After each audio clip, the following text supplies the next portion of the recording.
अस्सलाम वालेकुम बच्चों, कैसे हैं आप सब। उम्मीद है आप सब अच्छे होंगे। आज हम लोग आपका इंग्लिश के उत्थान बुक का वर्कशीट नंबर 30 करेंगे, ठीक है, जिसमें हम लोग देखेंगे how to write a paragraph using present progressive. इसमें हम लोग सीखेंगे कि एक पैराग्राफ को प्रेजेंट प्रोग्रेसिव का इस्तेमाल करते हुए कैसे लिखा जाता है। हमने पहले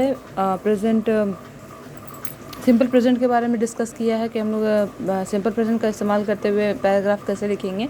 आज हम लोग प्रेजेंट प्रोग्रेसिव का इस्तेमाल समझेंगे। आइए सबसे पहले देखते हैं structure of present progressive form, कि जब हम लोग कोई सेंटेंस लिखते हैं प्रेजेंट प्रोग्रेसिव फॉर्म को इस्तेमाल करते हुए तो उसका स्ट्रक्चर कैसा होता है, उसका बनावट कैसा होता है। तो देखिए, उसको लिखने के समय में हम लोगों को जो पर्सन होता है, जो सब्जेक्ट होता है, ठीक है, जो सब्जेक्ट होता है सेंटेंस का, उसके साथ हमेशा हमें इज़, एम या आर लगाना चाहिए। कौन से सब्जेक्ट में कैसे क्या लगेगा, इज़, एम और आर कहाँ पे लगता है, हम लोग आगे डिस्कस करेंगे। सबसे पहले आप ये जानिए कि कोई भी सेंटेंस जब हम लोग प्रेजेंट प्रोग्रेसिव में लिखते हैं तो उसका जो सब्जेक्ट होता है उसके साथ हमें इज़, एम या आर लगाना चाहिए, प्लस उसका वर्ब जो होता है, जो उसका काम बताया जाए, जो एक्शन वर्ड होता है, उसके साथ हमेशा हमें आईएनजी फॉर्म लगाना चाहिए। वर्ब के साथ आईएनजी लगेगा और उसके बाद जो भी सेंटेंस का बचा हुआ हिस्सा वो हम लोग लिखेंगे। सब्जेक्ट के साथ इज़, एम, आर लगेगा और वर्ब के साथ आईएनजी भी ऐड होगा। देखिए कैसे, इसका एग्जांपल आगे हम लोग देखेंगे। सबसे पहले समझिए कि इज़, एम, आर कैसे लगाया जाएगा। When the person is I means when someone say about himself or herself, there we use am।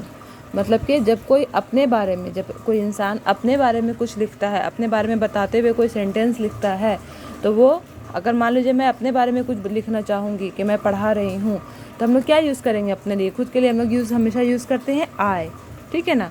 तो जब कोई सेंटेंस लिखा जाए जिसमें हम लोग अपने बारे में बता रहे हों, उसके साथ हमें आई के साथ हमेशा एम यूज़ करना चाहिए। आई के साथ हमेशा एम यूज़ करना चाहिए। ऐसे सेंटेंस जहाँ पे सब्जेक्ट जो है, जो बोलने वाला है, जो करने वाला है, अपने बारे में बता रहा हो, खुद के बारे में, तो वो हमेशा खुद के लिए आई का इस्तेमाल करता है और आई के साथ हमेशा एम लगाया जाता है। जैसे कि देखिए, आई एम टीचिंग इंग्लिश, जैसे कि अभी हमने पहले देखा कि सब्जेक्ट है ये आई, इसके साथ हमने इज़, एम, आर लगाने के लिए बोला गया था, तो आई के साथ हमेशा एम लगेगा, एम लगा दिया। और टीचिंग हुआ वर्ब, तो टीचिंग का एक्चुअल वर्ब होता है टीच, ठीक है, टीच होता है TEACH। तो यहाँ हमने पहले बताया कि वर्ब के साथ आईएनजी लगाना है, तो टीच के साथ आईएनजी लग गया, ठीक है। बाकी इंग्लिश जिसका बाकी पोर्शन है वो हमने लिख दिया। आई एम टीचिंग इंग्लिश, मतलब कि सब्जेक्ट के साथ कोई भी आपको ये लगाना है, एम, इज़, एम, आर, और उसके बाद जो उसका वर्ब है उसके साथ आईएनजी ऐड करके उस सेंटेंस को लिखना है। तो ये देखा हमने, जब हम लोग खुद के बारे में कुछ लिखना चाह रहे हों तो वहाँ पे आई का इस्तेमाल होता है और आई के साथ हमेशा एम का इस्तेमाल होता है। अब नेक्स्ट देखिए, when the person is singular there we use is with the subject. यहाँ बताया जा रहा है कि जब किसी सेंटेंस में जो सब्जेक्ट होता है, जो बोलने वाला होता है, जो करता होता है, वो जब सिंगुलर फॉर्म में होता है, किसी एक इंसान के बारे में जब बात हो रही होती है, तो उसके साथ हमेशा इज़ का इस्तेमाल होता है, ठीक है ना। यहाँ पे देखिए, इज़, एम, आर लगाने बोला, तो एम हम लोग समझ गए, आई के साथ लगाना है एम को, और इज़ कहाँ पे लगाना है, जब जो सब्जेक्ट है वो सिंगुलर हो तो वहाँ पे इज़ का इस्तेमाल होता है। जैसे कि Ram is drawing A picture, तो राम यहाँ पे सब्जेक्ट है जो कि जिसके बारे में, अकेले बारे में बताया जा रहा है कि Ram is drawing A picture, मतलब कि राम जो है वो एक पिक्चर ड्रॉ कर रहा है, तो ये सिंगुलर फॉर्म है, ठीक है ना। राम में एक अकेले इंसान के बारे में बात हो रही है तो उसके साथ हमेशा इज़ का इस्तेमाल होगा, ठीक है ना। जहाँ पे सिंगुलर फॉर्म का सब्जेक्ट होता है उसके साथ हमेशा इज़ लगाया जाता है, और उसका जो वर्ब है, जैसे कि ड्राइंग हुआ उसका काम, तो ड्रॉ हुआ इसका एक्चुअल वर्ड ड्रॉ, तो ठीक है, उसके साथ आईएनजी लग गया क्योंकि वो इस वक्त ड्राइंग कर रहा है। तो राम के साथ इज़ लगा और उसके वर्ब के साथ आईएनजी लगाया गया। तो इज़ कहाँ लगता है, जहाँ पे सब्जेक्ट जो है वो सिंगुलर हो। उसके बाद नेक्स्ट देखिए, जब प्लूरल होता है तो हम लोग क्या करते हैं, when the person is plural then we use are with the subject. जब जो सब्जेक्ट है वो एक से ज़्यादा के बारे में बात हो रही हो, सेंटेंस में एक से ज़्यादा सब्जेक्ट के बारे में बात हो रही हो, तो उसके सब्जेक्ट के साथ हमेशा आर लगाया जाता है। हमने एम देख लिया, एम जो है वो आई के साथ लगाया जाता है, इज़ जो है वो सिंगुलर सब्जेक्ट के साथ लगाया जाता है, और आर जो है वो हमेशा प्लूरल सब्जेक्ट के साथ लगाया जाता है। जैसे कि दे आर प्लेइंग क्रिकेट, दे मतलब कि वहाँ पे वो लोग खेल रहे हैं, क्रिकेट खेल रहे हैं, तो दे के साथ हमेशा आर लगा और उसका प्ले जो उसका वर्ब है उसके साथ आईएनजी लगा दिया गया। तो ये आप समझ गए होंगे आर कैसे लगता है। आर का इस्तेमाल करने का एक और तरीका है, देखिए, if you is the person that may be singular और plural then we use are with the subject. अगर देखिए जो सब्जेक्ट है, जो पर्सन है, उसके साथ उसके लिए हम लोग यू लिख रहे हैं, ठीक है ना, यू का इस्तेमाल हो रहा है, तो ये जो यू है वो सिंगुलर के लिए भी इस्तेमाल हो सकता है, प्लूरल के लिए भी इस्तेमाल हो सकता है। तो इसके लिए हम लोग हमेशा यू के साथ आर का इस्तेमाल करते हैं, ठीक है। जब किसी सेंटेंस में जो सब्जेक्ट है उसके लिए हम लोग यू का इस्तेमाल कर रहे हैं तो यू के साथ हमेशा आर का इस्तेमाल होगा, यू के बगल में हमेशा आर लिखा जाएगा। जैसे कि देखिए you are reading a book, you are reading a book, तो यू के साथ आर लगा और रीड के साथ आईएनजी लग गया, ठीक है ना, ये हुआ प्रेजेंट प्रोग्रेसिव। और अगर एक से ज़्यादा है तो they are reading a book, you और दे इन दोनों में ही आर ही लगेगा, ठीक है। तो you are reading a book मतलब कि तुम एक बुक रीडिंग कर रहे हो, तो जहाँ पे तुम्हारे लिए, तुम के लिए हम लोग इस्तेमाल करते हैं यू, तो यू के साथ हमेशा आर लगाया जाता है। और जहाँ पे सब्जेक्ट अगर प्लूरल है, एक से ज़्यादा लोगों की बात हो रही है, अभी हमने पहले डिस्कस किया था, उसके साथ भी हमेशा आर ही लगाया जाता है। तो ये आपको समझ में आ गया होगा। अब देखिए कि हम लोग प्रेजेंट प्रोग्रेसिव जो सेंटेंस है उसको आइडेंटिफाई कैसे करेंगे, पहचानेंगे कैसे।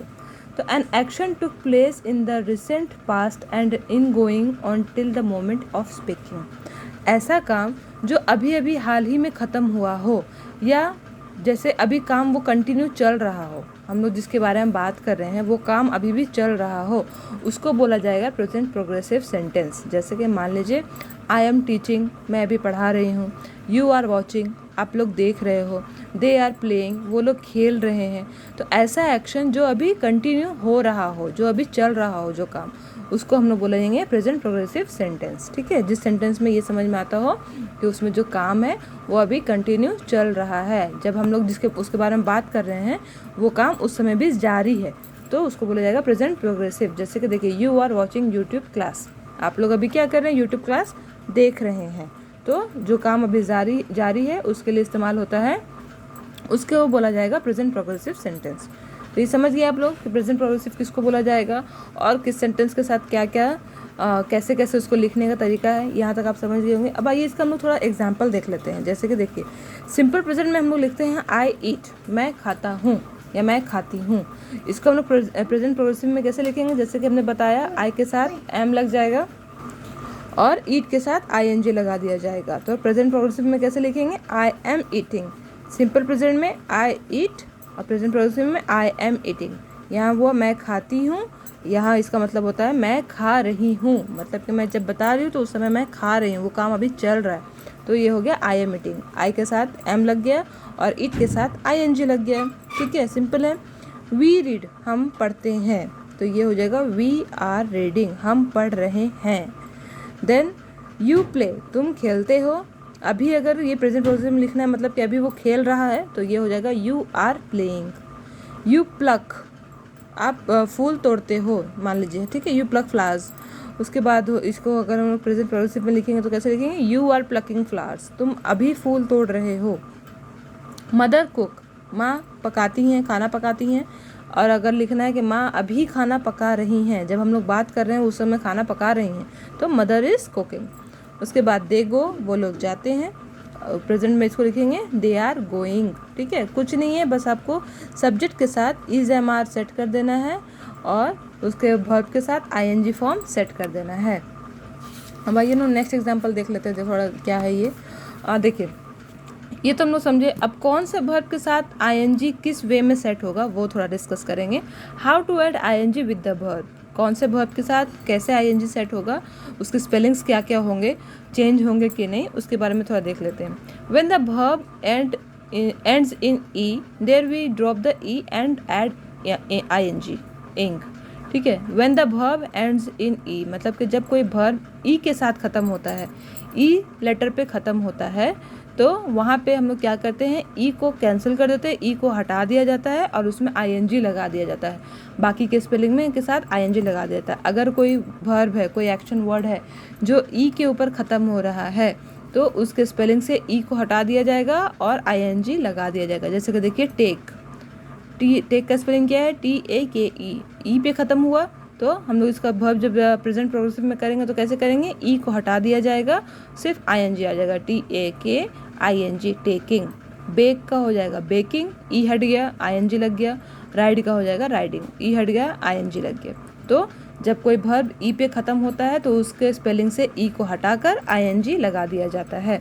उसके बाद नेक्स्ट रूल क्या है, when the verb ends with the vowel plus consonant there we double the consonant and add ing। देखो यहाँ पे क्या बोला जाए, when the verb ends with vowel plus consonant, ऐसा वर्ब जो कि वॉवेल और कॉन्सोनेंट दोनों पे ख़त्म होता हो। जैसे कि मान लीजिए हिट, यहाँ पे आई भी है, आई वॉवेल है और टी कॉन्सोनेंट है, तो ऐसा वर्ब जो वॉवेल प्लस टी पे ख़त्म कॉन्सोनेंट पे ख़त्म होता हो, उसमें क्या होता है कि हम लोग जो कॉन्सोनेंट लेटर है ना, जो कॉन्सोनेंट वाला लेटर है उसको डबल कर देते हैं, उसको डबल स्पेलिंग में लिख देते हैं। जैसे कि हिट का हो जाएगा हिटिंग, तो यहाँ पे क्या हुआ, बाकी हिट तो वैसे ही रहा, टी डबल हो गया, कॉन्सोनेंट जो है वो 2 बार लिखा गया और उसके साथ ing लगा दिया गया। हिट का हो गया हिटिंग, बिट का BIT, यहाँ भी वॉवेल और कॉन्सोनेंट पे ख़त्म हो रहा है तो ये भी बिट वैसे ही रहेगा, उसमें कॉन्सोनेंट को डबल कर दिया गया और ing लगा दिया गया। तो ऐसे वर्ब जो वॉवेल और कॉन्सोनेंट पे ख़त्म होते हों उसके कॉन्सोनेंट को डबल कर दिया जाता है और लास्ट में ing लगा दिया जाता है। ये आप समझ गए होंगे। ये इसके कुछ और एग्जांपल्स हैं, ठीक है, कि जब हम लोग सिंपल प्रेजेंट में लिखते हैं तो कैसे लिखते हैं और प्रेजेंट प्रोग्रेसिव में लिखते हैं तो कैसे लिखते हैं। जैसे कि मान लीजिए आई गो टू स्कूल, ठीक है, मैं स्कूल जाता हूँ, ये हुआ सिंपल, हम लोग डेली ये काम करते हैं। लेकिन अगर इसको हम लोग प्रेजेंट प्रोग्रेसिव में लिखेंगे कि अभी ये काम चल रहा है तो इसको बोला जाएगा I am going to school. I के साथ एम लग गया और गो के साथ ing लग गया, बाकी जो जैसा है वैसे ही रहा, लेकिन आई के साथ सब्जेक्ट के साथ एम इज़ आर लगेगा, आपको बताया गया पहले भी। तो यहाँ पे सब्जेक्ट जो है वो आई है, वो अपने बारे में बता रहा है तो यहाँ पे एम लगा दिया गया और इसका जो वर्ब है गो, उसके साथ ing लगा दिया गया।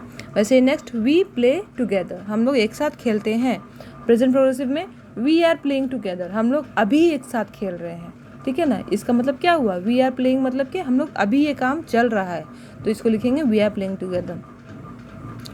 उसके बाद I came to school, I come to school, ये हो गया I am coming from I come from school, ठीक है, तो इसको हम लोग लिखेंगे I am coming from school. I wash my face, I am washing my face. I pray at school, I am praying at school. ये क्या हुआ कि ये सिंपल प्रेजेंट में है, ठीक है, हम लोग रेगुलर ये काम करते हैं, और ये प्रेजेंट प्रोग्रेसिव में, मतलब कि ये बात जब हो रही है तब वो काम कैसा चल रहा है। तो ये उम्मीद है ये आपको समझ में आया होगा। आज का जो आपका क्लास है वो इतना ही रहेगा। इसका फ़ोटो हम आपको भेज देंगे, ये बहुत ही सिंपल है, आपको इसको समझना है और इसको सारे नोट्स को आप अपने कॉपी में लिख लीजिएगा और इससे रिलेटेड होमवर्क हम आपको भेज देंगे, ठीक है। आप होमवर्क भी पूरा करेंगे, आप इसको देख के समझने की कोशिश कीजिए। थैंक यू, अल्लाह हाफिज़।